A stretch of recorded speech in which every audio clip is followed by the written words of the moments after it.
pansin sa iyong mga kapaligiran. Kay dumi na ng hangin, pati na ang mga ilog natin. Hindi nga masama ang pag-unlad at malayo-layo na rin ang ating narating. Ngunit masdan mo ang tubig sa dagat, dati kulay asul, ngayon'y naging itim. Ang mga duming ating ikinalat sa hangin, sa langit, huwag na nating paabutin.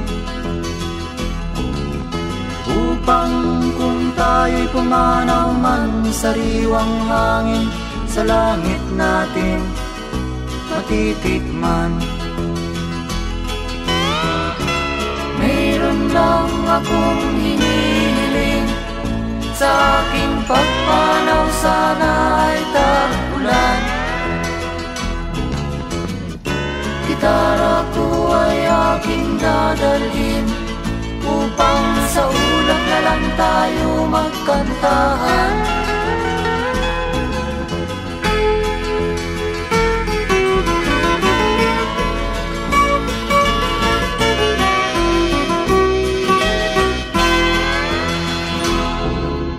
Ang mga batang ngayon lang isinilang, may hangin pa kayang matitikman?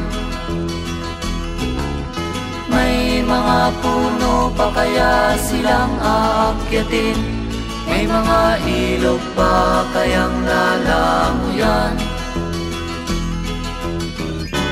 Bakit di natin pag-isipan ang nangyayari sa ating kapaligiran? Hindi nga masama ang pag-unlad kung hindi nakakasira ng kalikasan.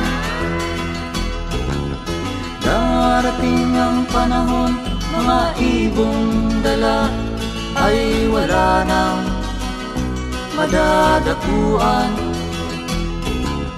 Masdan mo ang mga punong dati ay kay tatag, ngayon'y namamatay dahil sa ating kalukuhan. Lahat ng bagay na narito sa lupa, biyayang galing sa Diyos kahit nung ika'y wala pa. Ingatan natin at huwag nang sirain pa, pagkat pag kanyang linawi tayo'y mawawala na. Mayroon lang akong hinihiling, sa aking pagpanaw sana ay tag-ulan.